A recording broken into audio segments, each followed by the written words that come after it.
Simon & Schuster Audio presents The Mansion, a novel by Ezekiel Boone.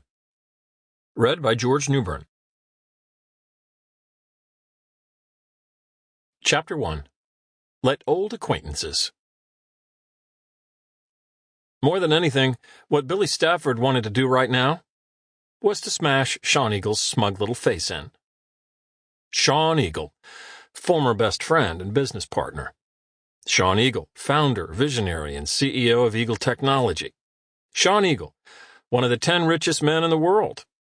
Sean Eagle, lying, cheating, backstabbing scumbag. 10 years since he'd seen Sean in person, and just the imagined sound of his fist hitting that bastard in the face was enough to make Billy happy. He could hear it, the wet sound of flesh on flesh, the follow-through of his knuckles against Sean's teeth, the way it would sound both hollow and solid at the same time. He could picture it, too.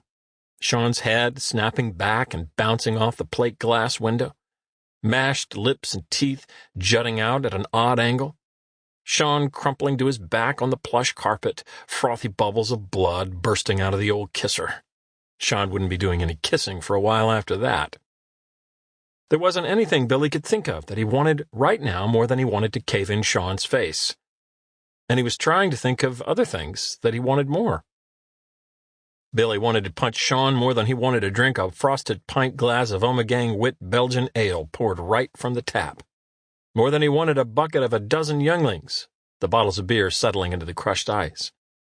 Billy wanted to hit Sean Eagle more even than he wanted 4 neat lines of Coke, or, Jesus, most of all, a sip of Bombay Sapphire gin and tonic and a heavy cut glass crystal tumbler full of solid squares of ice. And he wanted all of those things. Still, desperately, nearly 2 years sober, and he hadn't stopped burning for any of what he'd left behind. But he didn't want to get high or drunk anywhere near as much as he wanted to punch Sean Eagle in the mouth. Best not to think of the booze. It was mostly booze. And drugs. No, not booze, then. Punching Sean would be more satisfying than a blowjob from Sean's ridiculously attractive personal assistant. How about that? Cindy or Sammy or Wendy or something? Was that a safer thing to think of than booze and drugs? Just the thought probably made him a misogynist, but sexual objectification and his long-suffering wife Emily be damned. Sean's assistant, a black woman of maybe 25 who looked like she could have doubled as a lingerie model, was hot. And he was sure she was smart, too. She was almost certainly an Ivy League graduate. Sample complete. Ready to continue?